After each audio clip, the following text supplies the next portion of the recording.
Mind vertex में आपका स्वागत है। जीवन प्रबंधन से जुड़े ये 4 सीख यदि आप जान लेंगे तो आपका जीवन हो जाएगा सफल, जो असफलता से लड़ना सिखाएंगे और साथ ही सोच को ज़्यादा बेहतर बनाने में मददगार होंगे।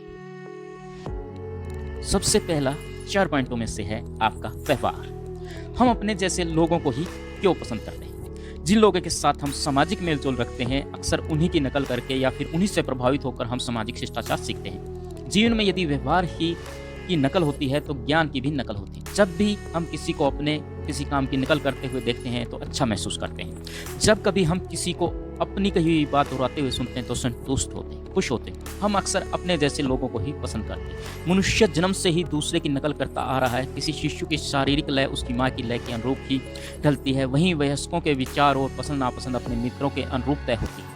जब आप किसी से ये कहते हैं कि मैं आपको पसंद करता हूँ तो संभवतः इसका मतलब यह है कि मैं आपकी तरह सोचता हूँ और आपके जैसा हूँ।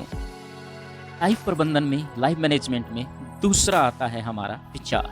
हमें पता है जैसे हमारे विचार होंगे वैसी हमारी आदतें होंगी, और जैसी हमारी आदतें होंगी और वैसे ही हमारा बिहेवियर होगा।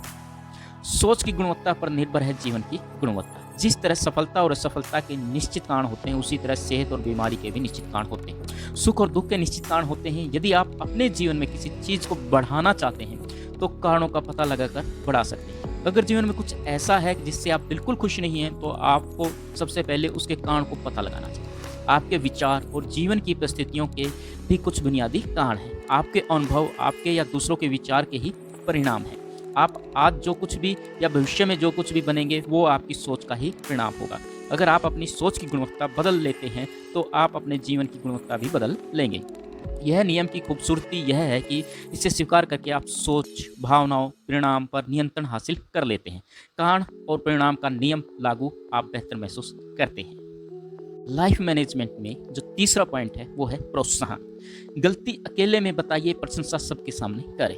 लोगों को महत्वपूर्ण महसूस कराने और उनके आत्मसम्मान को बढ़ाने का एक सरल तरीका है, जब मौका मिले तब उनकी प्रशंसा करें। लोगों को खुश करने का प्रशंसा से ज़्यादा सटीक तरीका दूसरा नहीं। लोगों को मान देना, ज़्यादातर प्रोत्साहन करना, लोग चल कर उससे सहयोग पाने की अचूक तारीख है।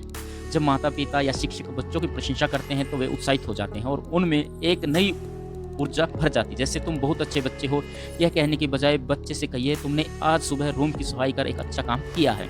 जब आप खास उपलब्धियों की प्रशंसा करते हैं तो इस बात की काफ़ी संभावना है बच्चा उस काम को दोहराएगा। नियम कहता है कि इसी काम की प्रशंसा करें जिसे आप दोबारा देखना चाहते हैं। गलती सुधारने का काम अकेले में करें, प्रशंसा सार्वजनिक हो तो ज़्यादा असर करती है। लाइफ मैनेजमेंट का चौथा पॉइंट है प्रेरणा। असफलता के दूसरे सिरे पर मौजूद है सफलता। हम हमेशा सुरक्षित खेलने के बारे में क्यों सोचते रहते हैं? क्यों हम जोखिम लेने से घबराते हैं? जब असफलता का डर बढ़ता है तो यह आपकी सफलता और खुशी की राह में बाधा बन जाता है। IBM के संस्थापक थॉमस जे वाटसन सीनियर ने कहा है कि सफल होना चाहते हैं तो असफलता की दर दुगनी कर। असफलता के दूसरे सिरे पर मौजूद है सफलता। असफलता कभी अंतिम नहीं होती। असफलता तो उस सबक को सीखने का एक तरीका है जिसकी जरूरत हमें सफल होने के लिए होती है। महान लोगों ने असफलता के डर से जूझने के बावजूद काम करने की आदत डाली, जब तक यह साहसिक आदत उनके चरित्र का हिस्सा नहीं बन गई। आप भी सपनों में विश्वास रखते हुए असफलता से उबर सकते हैं। जैसे कि हेनरी फोर्ड ने कहा, असफलता कुछ भी नहीं है, यह सिर्फ और सिर्फ बस ज़्यादा समझदारी से दोबारा शुरू करने का एक अवसर है। धन्यवाद। माइंड वर्टेक्स की इस कड़ी में यही था आज का विचार। यदि आपको पसंद आया हो तो सब्सक्राइब कीजिए, लाइक कीजिए और शेयर कीजिए।